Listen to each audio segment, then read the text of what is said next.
Ёо. За юу айцгаана манайхаа. За энэ өстө комментатор өстө болж алж байна. За слайныг арслангаар өстө ангад цангасан хагсарсан хүмүүс л байгаад байна тий. За тэгвэл өнөөдөр нэг цангааг чинь тайлаад өгөө. За нэг аяг цай хувааж уугаад мар хийж байгаа юм шүү дээ. Аятайхан тайлбарлаад яриа явчихъя хүү. За нэг арслангаас болж одоо бүхэл бүтэн улс бусад одоо улсуудаа зэмлүүлж шүүмжлэл хүртэж байсан түүхийг ярина. За хөөрхий их гунигтай түүхээ. Одоо гэхдээ одоо аль үжээ байхгүй болчихсон амтэн шиг лээ. Нэг учирг одоо нэг гуниглж яриад явах те. Нэг туртаас игээл яриа явчих. За 2014 онд одоо манай гол дүр болох за Бон Жови гэдэг арслан юм а. Энэ манай гол дүрийг Бон Жови гэдэг нэртэй арслан байгаа. За энэ маань одоо Замби гэж улсын Ливуа гэх нэг талын үндэсний тийм парк байдаг цэцэрлэг түрээлээ. Одоо баруун хязгаарт байдаг энэ паркд мэндэлсэн. За тухайн үед бол нэг судалгаа шинжилгээ тийм айтер юм хийж байгаагүй. Нэг ганц хоёрхан бүлэг хүмүүс байсан. Тэгээд ах トゥ нар одоо хэдий олуулаад төрсөн тийм мэдээл байхгүй. Харин ганцхан дүүтэй. За энэ арслангийн ээжийнх нь ээж одоо эмэн гэх юм уу? Тэ? За эмэн.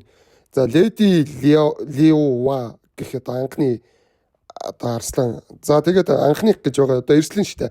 За тэгээд анхны тэнд одоо ганцхан арслан бохгүй. За тэг анхны гэж байгаа нь одоо яагаад вэ гэхээр 1990 онд гэхэд энэ бүс нутагт бол огт арслангүй болчихсон байсан юм. Эрт бол байсан одоо харин элдв шалтгааны улмаас одоо ямар шалтгаан байсан. Нэг шалтгаануудын улмаас устж үгүй болцохоос дууссан байсан мэйжээ. Харин 2000 онд 3 эм арслан одоо засгийн газраас нь тэр нутагт одоо бүр зүүн улсынхаа бүр зүүн бүс нутгаас нь тэр нутагт нэг 3 эрслээ авчирч нутагшуулаад 2 арслан болохоор Боцвана улсаас авчир үржүүлсэн ч одоо өвчний улмаас ганц нэгээрээ өвхөж үргэцээр леди Лиуа гэх эрслэнгийн одоо үр хойшлол одоо өссөөр байсан. Харин тэгээд одоо цус хойшлолт явагдах нь ээж одоо болохоо байлгах нь гээд тийм эрсдлээс нь үүдэж дахин өөр газараас ганц нэгээр арслангууд бол нэг авчирч тухайн нутагт нь тавьж цус хойшлолтыг бол сэргийлж байсан юм байна. За тэгээ яг хуу амьдралын үйл явсаар одоо манай гол дүрч төрөөд цаашаа тэгээ амьдэрсэн. Энд бол тэгээ арслан нэг хөнөө нэтер гэж бол баг байхгүй. Тийм толгилцоод одоо байхаар олон ирч эр арслангууд байх. Ер нь байдаг арслангуудын дундаж тоо нь бол зайлвал 20-25 тоо л байдаг. Одоо манайхны нэг мазаал ашигл тийм ховордсан амтан байсан. Тэр газартаа энэ манай гол дүр Бонжи маань эднийхэн болохоор ийм эрг гүйгүүд ер нь цөөхөнтэй. Манай Бонжови байгаа. Тэрний дараа жилийн төрсөн яг нэг төрсөн дүүн байгаа. Энэ хоёр ч юм бол ер нь байнга хамт явдаг.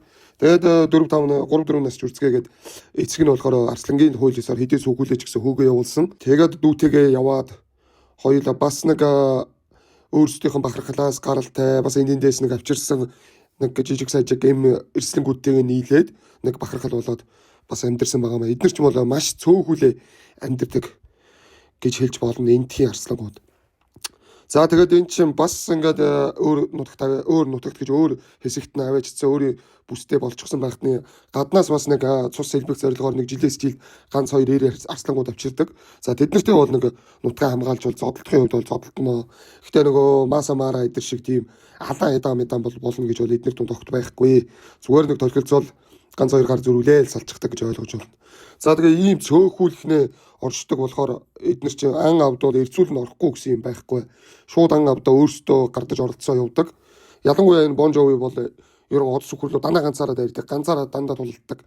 Тийм амар арслан байгаа. Тэгээд бүр ер нь дандаа бух мухтай тулалдаж алдаг байсан гэхээр ямар аимшигтай зэрлэг гар байсан бол бас ойлгомжтой байгаа байх. Энд чи бас өөрөө том шүү. Энд чи бас 230 кг гэдэг гэхээр чи нөгөө олобор Секекама Макулу өдөртэй бараг ойролцоо шахуу би хаатай болоо өвчиж байгаа. Нэлээд том арслан. Тэгээд дээрээс нь одоо нэг гоёмсог олообор л гэж хэлэхээр л дээ. Нааш аны шин энтер бол бас зэрлэг арслан байгаамаа. Олооборч бол яг хуу энэ шиг ийм гоёмсог савг дэлмэлтэй бол биш. Гэтэ ер нь биеийн пропорц дээр биеийн одоо хөгжил мөгжил бол маш ойролцоо гаднаас нь харахад бол. За эн чинь тэгээд нөгөө гаднах гоёмсог төрхөөс болоод бол жинхэнэ нөгөө хайн сум сарайлаг арслан гэдэг нь бол ойлгомжтой харагдаж байгаа үстэй тий. Энэ савг дээлээ тэр байгаа байдал ер нь үнэхээр гоёмсог амтан байгаа үстэй. Тэгээд энэ бас нэг юм байд юм а. Энэ нэг гаднах тийм харагдах төрх тийм нэг харизм тийм зүйлсээрээ ер нь бусдаас ялгардаг. За хүн дээр хүртэл уралдаан тэмцээн аливаа зүйл дээр гаднах төрх тийм харизмаараа ялгардаг шүү дээ. Одоо Холливуд планы Конор Макгрегор гэдэг нэг entertainment хийдэг. Ер нь гаднах төрх тийм харизм нь бусдыг өөртөө татах чадвартай байдаг. Түүнтэй яг адилхан. Одоо энэ арслан дээр хүртэл жишгэд одоо Scarface биш тэ наацхийн жишээ нэг нүдгүй түүнээсээ болж маш олон үнийг өөртөө тийм татаж чадсан байдаг. Тэгээ нөгөө funk гэдэг Beverly шүдэд гээд доод хоёр соёоных нь нэг нь ингээ унжчихсан байхгүй болчихсон тийм тэгсэрний хаан байгаад олонний анхаарал төтөд явж исэн. Тэр чинь нөгөө гаднах төрх нөгөө харизмын одоо устдыг өөртөө татах чадвараас үүдэлтэй зүйл шүү дээ. Энэ арслан ч юм бол за тэгээд үнэхээр дэлхийд нэг хоёр маш царайлаг хоёр арслан байдаг. Харахад ерөн хүмүүс үүн дээр нь аль нь яг царайлаг, аль нь гоёмсог вэ гэдэг дээр одоо хүртэл байнгын маргаатай байдаг. Үүний нөгөөх нь энэ Bon Jovi, нөгөөх нь яагаад нөгөө Танзаны Серенгетийн цуутай явсан. За 2023 онд өгсөн баха. Домино хийж ирсэн 7 арслангийн 3-т нь алуулсан гэдэг. Тийм нөгөө Bob Junior гэж хайн арслан байгаа шүү дээ. Энэ хоёр дээр чинь бол одоо хүртэл одоо ингээ маргалдаантай байдаг ба. Үнэхээр л одоо харахад бол янзын тийм нэг нүд болоосаа хоёр сайхан арслан гэдэг нь бол ойлгомжтой байгаа. За би энэ дээр зургуудыг дараалалаар нь тавьчих. Таа ч гэсэн тэгээ хацуулаад үзээрэй бас. За энэ маань тэгээд яг ийм гаднах ийм гоёмсог төрхөөсөө болж бол олонний анхааралд маш их өртсөн. Тэр тусмаа тийм бараан талдаа тийм баяачууд тийм дээд зүйл нөгөө бас нэг ийм сүртэй гоёмсог арслан гэж алж ядаад писто гэр орондоо толгойд тэрхийг нь арьс үсийг нь залчих гэсэн тийм нэг сонир хүмүүс байдаг штэ. Тийм хүмүүсийн анхааралд их хэмжээгээр өртөөд эхэлсэн. Харин энэ чинь бол тийм яг өөрийнхөө энэ цэцэрлэгт хүрээлэнд бол хамгаалалт маш сайтай. Тэгээ байнгын GPS-д явж исэн тул тэгээд өмгөөлөх хүмүүс маш их байсан тул яаж чадахгүй тэгээ нэг юм байлгаад байсан байгаа юм. Гэтэл энэ нь бол цаанаасаа бас нэг явуулгатай миштэл арга болсон. Энэ нь юу болсон бэ гэсэн чинь яг нэг олообор шиг нэг хэрэгт орооцолдоод ганц хоёр удаа үхэр унгаацсан юм байна л да. Хүрээлэнгээс давж гарангуудаа ойролцоо орших тийм цөөрөнгөөс ганц хоёр үхэр унгаацсан дээр нь бөөн шалтгаан болоод улсаас нь шууд энэ арсланг шилжүүлж одоо капуг энэ ч өөрөө бол хаа байсан баруун хязгаарт нь байдаг. Улсынхан баруун хязгаарт нь байдаг цэцэрлэгт хүрээлэнгийн амт юм баггүй. Тэгсэн чинь цус сэлбэх нэрийдлэр нөгөө арслаг капу гэж зүүн хязгаарынхаа цэцэрлэгт хүрээлэнтэй сэлбэх тийм стратеги боловсруулж байна гэж шилжүүлэх яриа гараад бас нэг шалтгаан энэ арслаа одоо дийлдэхэ байсан. Одоо ингээ мал аж ахуйрууд арайад удаандаа хүний амьд хүрнэ гэсэн тийм баг нэг хэлмэгдүүлэлтийн шахуу ял аваад бүр нэг цөллөг. За хүнээр бол цөллөг. Арслангийн хувьд бол цаазын ял шүү дээ. Энэ чинь баг өөр нутагт ганцаараа гинэ авич нэхэр чи. Тиймэрхүү зүйл болоод нэг бүдлээн болоо явцсан. Тэгээд энэ Bon Jovi-г цөлөх гээд байгаа тэр капуг цэцэрлэгт хүрээлэнд нь бол очоод бол амьд үлдээх ер нь арслан амьд үлдээ цаашд амьдрна гэсэн ямар ч нөхцөл байхгүй. Хулгайн анчид маш ихтэй тэр газар нь. Дээрээс нь бүр ангийн тийм жилдээ тийм ээ нэг 4 гэрээ арслан одоо зөвшөөрлийн мөнгө төгрөгийг нь төлөөд хөнөөх тийм эрх авдаг тийм нэг яг хогийн газар байгаа байхгүй. Тэгэхээр энэ Bon Jovi гэдэг арслангийн бол ирээдүй бол ойлгомжтой. Дээрээс нь ядаж дүүтэй явуулаагүй ганцаарангийн дүүг нь орхиод бахархлуудтай нэрслэгүүдтэй нэтер орхиод ганцаарангийн аваа авчихсан байгаа юм. Авч явсан байгаа. За тэгээд энэ одоо очоод угаасаа өгөх нь ойлгомжтой тэр элдв бахархлын тэнд чинь бол нэг 150-аас 290 арслан байгаа байхгүй. Капо гэдэгт. Тэнд очихоор ч өөр тэр бахархлуудын эрсчүүлүүд нь алуулна гэх зэрэгээр ер нь эрслүүд ойлгомжтой очоод өгөх нь ойлгомжтой гэдэг эрслийг мэдчихсэн тул энэ яг зураглаа энэ манай Bon Jovi-г дагаж явсан зураглаач болон эдний бахархлыг судалж байсан баг дээрээс нь амьтан хамгаалагчид байгаль хамгаалагчид эдгээр нь олон жил энэ амьтанг хамгаалсан байгаль хамгаалагчид нь бол явуулахгүй гэж өчнөө засгийн газар руугаа үдсэн боловч ямар ч нэмэр байгаагүй. Дээрээсээ угаасаа зохион байгуулалттай хийчихсэн юм шиг л шууд явуулчихсан. Энэ Карлсон гэдэг нэг зураглаач байгаа маа. Энэ хүн бол үүний хойноос бол нэлээд хөөцөлдсөн. Үгснийхэн дараа ч гэсэн жинхэнэ одоо өнгөө болгож одоо бусад улсуудад энэ засгийн газрынхан бузар булаа болсон ийм үйл чигшүүлт үйл хийснийг нь бусад улсуудад мэдээлж бусад улсуудаар бол энэ Замби улсыг жинхэнэ жигшүүлж чадсан тийм мундаг хүн юм байна. Заавалмаар одоо энэ хүн арслан үлдээх гэж өчнөө арга чарга хэрэгэлсэн ч засгийн газар нь шууд хүлээж авахгүйгээр шилнүүлэн шилжүүлсэн байгаа. Тэгсэн чинь за 2024 оны 11-р сард анх нүүлгэн одоо ундуулах тариагаар буудаж унтуулад сүргүй бахархлынхын дунд байхад нь шууд аваа явсан. Тэнгүүтээ капу цэцэрлэгт хүрээлэндээ авчингуудаа яг төвд нь авчиад ганцаарнгийн өрхөд явчихсан байна. Тэгээ хамгийн зөвүүн тийм лобби явагдаад байгаа нь цаагаараа лобби явагдаад байгаа нь мэдгэж байгаа. Хамгийн зөвүүн нь энэ манай Bon Jovi-гийн дунданд авингуудаа GPS-ийг нь салгаад аваад тавьчихсан гэж байна. Бүр яг зохиомлоор алах гээд тэгээд хөөрхий сэрсэн одоо гэн цэрэнгүүтээ шал өөр өрчин нөхцөлд ирсэн гэдгээ мэдсэн. Тэгээд бол нөгөө бахархал болон төрсөн дүү мөн байхгүй үр зузаг нь байхгүй болохоор чи асар их гүнгэлсэн зайлвал нэгэн голын модны сүүдэрт нэг 2 3 хоног бол баг хөдлөхгүй тийм гуниглал хөвтөөдсөн гэж. Арслан ч өөрөө ер нь гунж гутархыг ер нь барагтай л мэдрээд байхгүй тийм сэтгэлийн хаттай амтэн шүү дээ. Тэгээд хэдий амтэн ч гэсэн чулуун зүрхтэй биш юм чинь гуниж гутаралгүй яах вэ? Өөрийнх нь бүх зүйлээс салгаад ийм ял өгөөд ингэж хүний газар цаа ял юм шигтэй авчираад хайчихаар хэцүү байсан гэдэг нь бол ойлгомжтой байна. За тэгээд нэгэнт одоо амьдралтайгаа эвдрээд за 3 хоногийн дараа гинэ. 3 хоногийн дараа босч ирэнгүүтээ шууд нэг од сүхүр агнаад хэлсэн. Тэгсэн чинь хөрш явж ирсэнд яг тэр тухайн яг тэр бүсийнх нь яг тэр байгаа газрынх нь хаадууд болох нэг 2 хаан арслан. Тэгээд 3 ирслээ. Яг дээрс модон дундаас харж ийсэн. Тэг 5 арслан харж ийсэн чинь гэнт нэг нутаг дээр нь өмнө ногт харагдаагүй. Тэг аимшигтэй сүртэй тийм өөрсдөөс нь савг дийлмэл тэр би хаамаа төгсөрч гисэн тийм мангар том арслан гараад ирэхэд нөгөө хэд нь бол хинтээ гайхсан. Тэгсэн нөгөө том арслан чинь шууд од сүхрийн чинь сүргээс нь ер нь тастаж хөөдөн штэ. Тэгсэн чинь нөгөө том арслан чинь шууд нөгөө хэд чинь үдэн дээр голоос ус уучаа гарч байгаа од сүхрийн шууд сүргэлүүн дайраад үхрийг шууд хойноос нь дараад авсан чинь бухан нөгөө даруулсан байгаа од сүх бага үхрийг өмөрөөд ирсэн. Бухан ирээд одоо манай бонжоглоо дайрсан чинь шууд бухтаа зодтолтой бухыг нь багал зурдаад алаа иччихсэн. Нөгөө харж исэн тав бол шууд шоконд орно үстэй. Гэнт нэг аймэр юм гарч ирэл нутаг дээр нь аймэр амтэн гэнт гарч ирэнгүүтээ тийм балмад үйлдэлийгээд хар чинь ямар ч амтны одоо тархиныхын гал хамгаалагч буудна үстэй юм ч одоо. Тэгээд ийм зүйлийг харсан нөгөө нутгийн 2 хаан арслан бол маш их айсан. За энэ арслан бол өнөө маргаашгүй ирэнгүүтээ суурин гэрт минь ирэнгүүтээ бид хоёрыг эзлээд манай бахархлын хаан суух юм байна гэж маш их айж исэн. Гэсэн чинь нөгөө Бонжови чинь тийм яг нөгөө арслангийн эзэмдэж дээрэмдэж алж шатаж устгаж бүгдийг нь үүс тэмдэрдэг тийм орчингоос ирээгүй.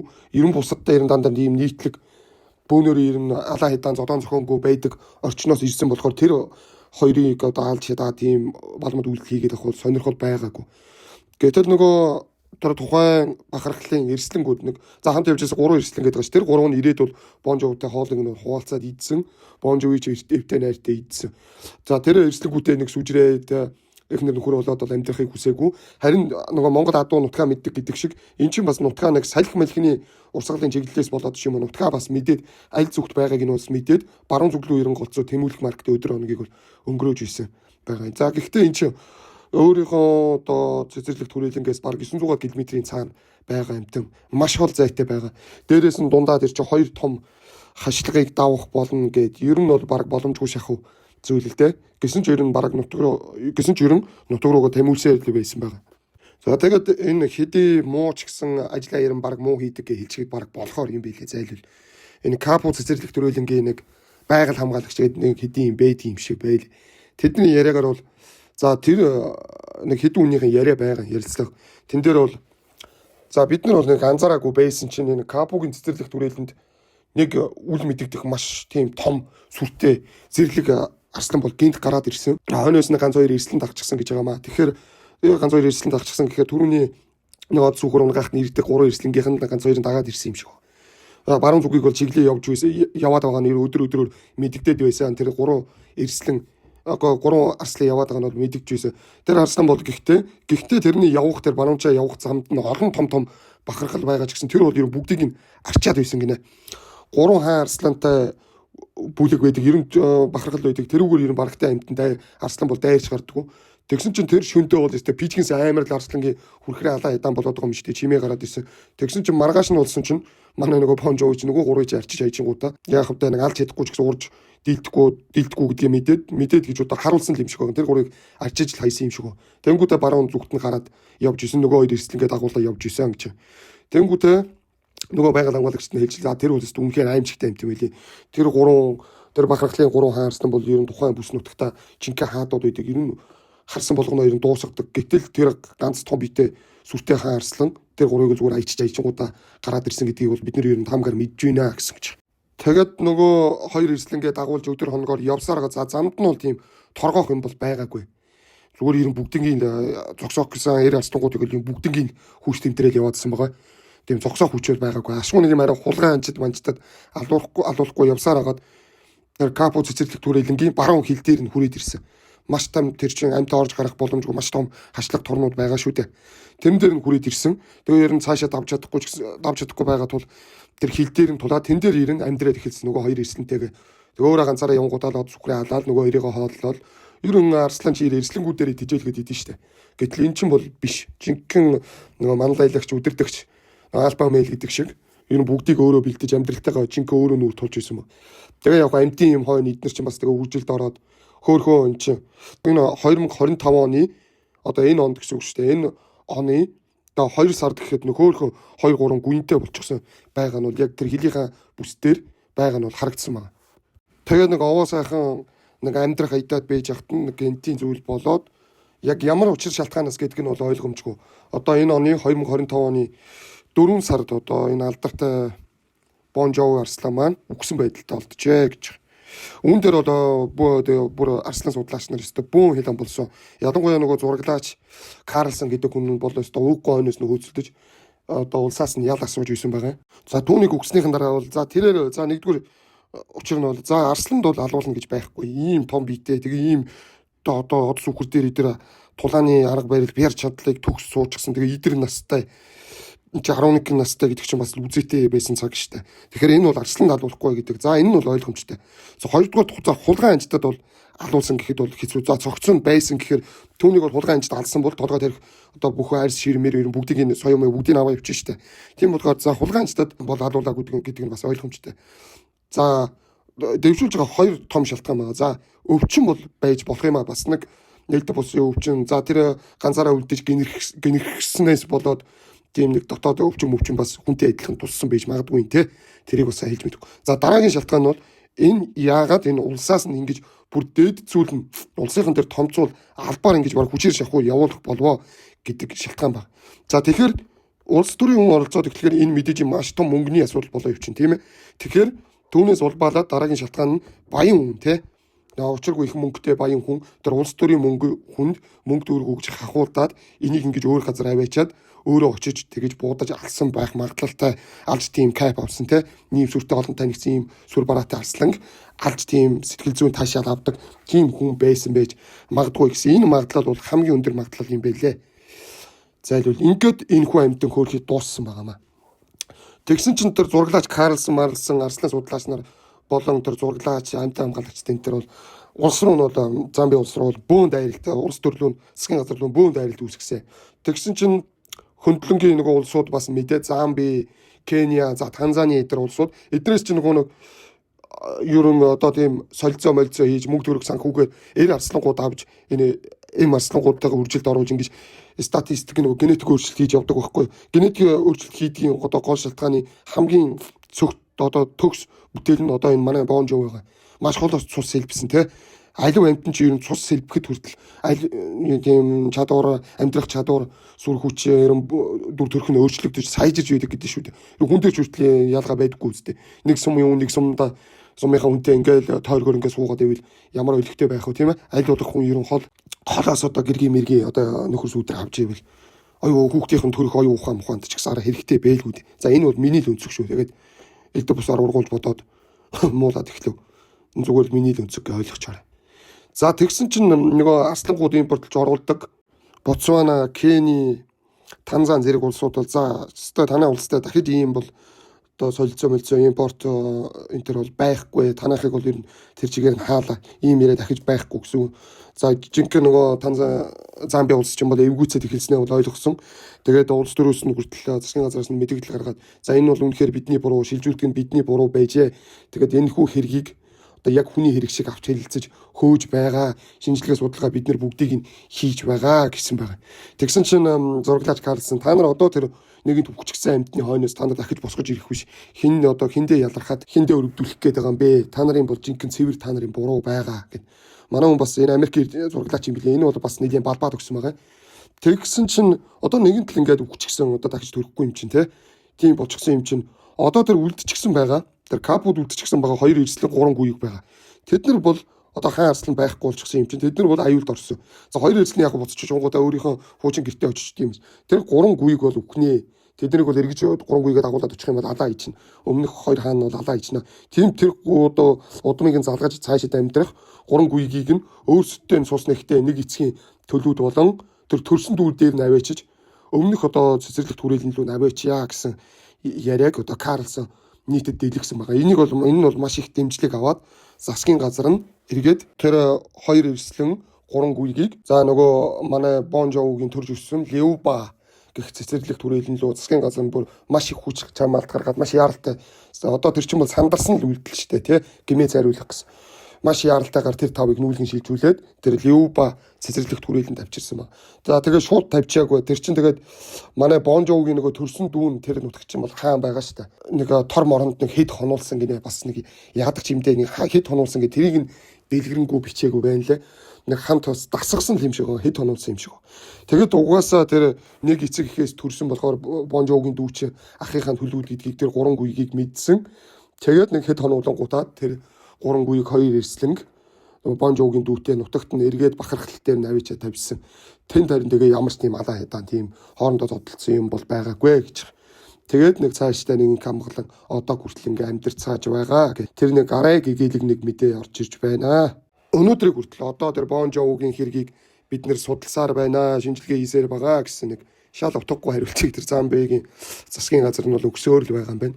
Одоо үүнээс ингээ хараад үзэхэд хэдийн амтан ч гэсэн энэ улс төрийн дутагдлыг ингээд ил гаргаж болдгийм байна гэдгийг үүн дээрээс харж болж байна.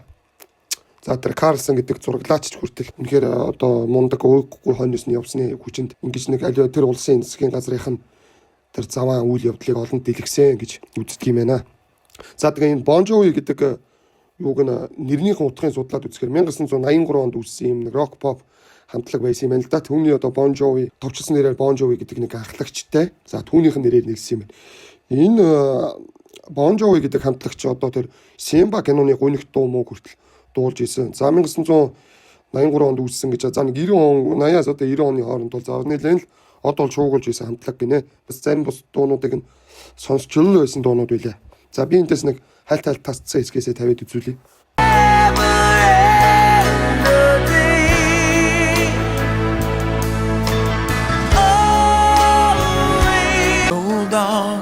Kicked up. It's been raining since you left me. Now I'm drowning in the flood. Тэгээд би бас нэг ингээд нэг анзаараад байсан чи нэрээ нэг Симба гэдэг хүүхэлдэйн кино чинь бараг энэ Замбигийн Ньюба байдаг одоо яг цөөхөн арслангаас үүдэлтэй сэдв авч хийсэн юм болов гэж одоо юм бодлоо. Тэ нэрээ чинь цөөхөн арслантай энэ Симбадар хүртэл гардаг шүү дээ. Нэг цөөхөн арслан байдаг. Нэг толгой арслан ганц хоёр арслантай те. Нэг хөрш мөрш шайтар хаан арслангуудад тулдаж мулталтаад байгаа хэсэг гардггүй шүү дээ. Тэгээд үзгээр чинь одоо өмнө нь одоо яаж ийснийг нь сайн мэдэхгүй. Арслангууд нь яаж өршиж ийснийг мэдэхгүй. Тэгээд энэ 2000 оноос хойш чи ер нь нэрэл яг нэг иймэрхүү нөхцөл байдалтай Симба хүүхэлтэн дээр гардаг шиг гарч ийсэн байх та тий гэж бодлоо. Тэгээ яг энэ Симба хүүхэлтийг чинь бас ухаад үзэхээр 1994 онд хийж ийсэн гэхээр чи нэг 2000 оноос өмнөх болоо явчих. За нэг иймэрхүү зүйл байлаа. За тэгээ та бүхэнд багч гисэн таалагдсан байх гэж найдаж байна. Тэгээд дараагийнхаа дугаарыг оруулаад явнаа. Арслангаа бол мартахгүй. Та нар минь битгий санаа зов. Энд чи арслангаас л үүдэж эхэлсэн сууг шүү дээ. Арслангаа бол мартна гэж байхгүй. Харин дундуур нэг хаа ганц нэг сонирхолтой мэдээллүүд энэ төр өөр сэдв мэдв яриад явчихж байгаа. За тэрийг бас ойлгоорой. Бас миний хувьд ч сонирхолтой юм лээ. Өөр мэдээлэл бэлтгэхэд дан ганц одоо арслангаар дагнаад авахар бас хэцүү юм билээ. За тэгээд өдөө ч саяхан эхэлж байсан дөө. За бараг нэг сар болсон уу? За сар гарan болсон уу? За сар аравч болоогүй юм уу? За энэ хугацаанд бас нэлээд хэдэн бичлэг видео орууллаа. За өдөө зэргийн үзэгч хандалтай болон чинээ би бол бодсонгүй. За энэ 1500 грамм энтер гэдэг бол миний хувьд бол бас анх бодож байснаас бол их л тоо байлаа. За та бүхэнд намайг дэмжиж тусалж байгаад үнэхээр их баярлалаа гэж чин сэтгэлээсээ хэлье. Тэгээд чинь минийх бүр нэг амар өвөрмөц онцлогтой юм байна. Яадаг вэ гэхээр минийх хэдэ 1500 тийм subscribe тааж гэсэн миний үзэлт одоо үзэлт гэж байгаа. Нүг үзээд ороод үзчихэд гараад байх ч хамаахгүй тэр чинь тоо болж ороод за 60 хэдэн мянга бол элбэг давтсан юм байна. За тэндээс чи яг нөгөө бодит цаг гээ за YouTube дээр ингээд YouTube студио дээр нэг аналист гэдэг хэсэг байгаа. Түүн дээр яг үзэнгүүд нөгөө бодит яг үзсэн цагийн тоо байгаа. Үүн дээр чи яг 4000 болонгууд YouTube-ээс цалинжих эрх мэрх авдаг байхгүй. Авдаг юм байл л дээ. Би одоо сайн мэдгүй сая л мэдлээ. Авдаг юм байл. 1000 subscribe-тай 4000 цагаас дээш. Нэг жилийн хугацаанд гэж байгаа шүү. За үзсэн бусад таны үзэгчид одоо 4000 цаг үзэх юм бол та одоо YouTube-ээс цалинжаа сурчлагаа хийх оруулаад мөнгө төгрөг олоод явж болно гэж. За одоо Монголын нөхцөлд бол сурчлагаа угаасаа оруулна гэдэг бол байхгүй. Бод ийм зүйл бол боломжгүй байгаамаа. Тэгсэн чинь минийх болохоор жилийн хугацаанд 4000 болох ёстой. Минийх одоо 24,000 гарчихсан явж 24,000 цаг үзэцгээдсэн байна гэсэн. Энэ би нэг өөр таньдаг YouTube хүнээс асуусан чинь бөө наадч амар маш өндөр тоо шүү гинэ. Онцгой өндөр тоо шүү гэж. За тэгээ тийм болохоор та бүхэндээ үнэхээр их баярлалаа. За тэгээд энэ нэг би нэг цалинжиж балинжаад энэ сүрхий болоод байгаа юм байхгүй. Энд чинь тэгээд цаашаа юу яад юм бэ нөө цалинжуулдаг YouTube-ийн Google AdSense гэдэг зүйлтэйгээ гэрэмэрэ байгуулаад тэндээс нь албан бичиг гэрээ пин код мод яад мэдгүй. Жумын болдог сар гармын хуцаа ордог мордог ч гинөө. Тэрийг нэг айтер тухтай хөөцөлдсөн ч удаа юун тэрнтэй мантай ажил амьдрал гээд явж байна. За би бас нэг энэ оны сүүлээр барах нь үгүй нүү. Нэг юм хадгаламж үүсгэчихэд байгаамаа. Тэндээсээ цалингаас тодорхой хэмжээний хувийг нь оруулаад яваад байгаа юм. За би ингээд судлаад үзсэн чинь нэг 12 сая төгрөг байхад бол за нэг масаа манай левел нэг элбэг явуучих юм байна. За болохгүй бол энэ ондоо тэгээд гүцэж барахгүй бол ирэх ондоо ч гэсэн за ямар ч л байсан явна гэсэн нэг энэ насны юм мөрөдөл байгаа. За ямар ч л байсан явна. За тэгээд нэг өөр нэг юм хэлэхэд нэг маш олон намайг дансаа өгөөч гэж аяр асууж байна л да. Комментээр ч гэсэн чатаар ч гэсэн маш олон би анхандаа нэг ямар хүний өмнөөс амьдраад байгаа юм штэ. Нэг ялархаал хүний өмнөөс л ямар ярьж өгöd байгаа юм штэ. Ялархаад одоо та бүхнээс мөнгө төрөх гуугаад шал тэнэг зүйл гэж боддог байсан. Тэгээд ер нь ажил амьдралаа би амьдрал дээр ч гэсэн өөрийгөө ер нь гайгүй л аваа явчихдаг л да. Бусдаас нэг гүйж сараалдахгүйгээр аваа явчихдаг. Тэгээд одоо би энэ нэг бодлоо яг энэ цаашд ингээ энэ зүйлээ бас ингээд зав зайгаар хийгээ явна. Яг энэ зүйлээр бол би тууштай яваад миний амьдрал тийм нэг бусад айдэр том болсон YouTube руу чиг амжилтанд хүрээл те. Нэг ажил төрөл хийхгүй би энийг бол ингээд аваа явна амьдралаа бол аваа явна гэж байхгүй. Би бол өөрийнхөө аливаа юмд хүн өөрийнхөө хэмжээг мэддэг байх хэрэгтэй. Би тийм хэмжээний бол явж бол чадахгүй. Тиймд бол ажил төрлөө хийгээд харин нэг ганц нэг завсар зайгаараа те та бүхэндээ ийм гоё мэдээллүүдээ хуваалцаад явах надад бол кайптэй байна. Тэгэхээс бол тийм цалинжиж байлинчаад яг амьдралын гол ажил хөдөлмөр болгоод явна гэсэн зүйл бол надад бол байхгүй. Гэхдээ та бүхэнд харин нэг үнэхээр гоё чанартай зүйл сонсгож, чанартай зүйл хийж явахын тулд би нэг чанартай мик авах гэж ялаа л да судаллаа. Тэгээ бас тодорхой хэмжээний хөөрхөн бас үнэтэй байдаг юм байна. Түүнийг авахд бас нэг дараад тусал нэмэр гихчээр те та бүхний сэтгэлээсээ өгж байгаа хандив байвал надад одоо хандив хийхээр бол би энд дансаа тавьчихъя. Гэхдээ би энэ хүний өмнөөс амьдарч байгаа юм шүү дээ те. Нэг ялархсан да би тавьсангүй. Зүгээр нэг энэ удаадаа л тавьчих. Тэгэхээс нэг байнга тавьчаа за нэг тэдэн дөрөв өгөөч тэр бол надад шал элийн асуудал санагдаж байна. За тэгээ та бүхэн ч гэсэн зөвөр ойлгоорой. Яг харах өнцгөө яг бодоод үзээрэй би яг яагаад ингэв гэдгийг бас нэг бодоод үзээрэй гэж хүсэж байна. Аль болох зөвөр ойлгоорой гэдгийг хүсэж байна. За тэгээд мөнгө төгрөг гоохгүй гэчээд гуйж яа нэмжтэй тэд нэр гарч ирэх л байлгүй. Гэтэ зөв талаас нь бодох хүмүүс бол байгаа байх. Тэр хүмүүст хэлэхэд зүгээр сарнин алга болоорой. Тэг өөр сувгууд руугаа очиж тэр илтгэв зүйлээ сонсоорой гэж хүсье. За тэгээд дараагийнхаа дугаар дээр уулзтлаа. Бака. Баярлаа. Хайртай шүү манайх.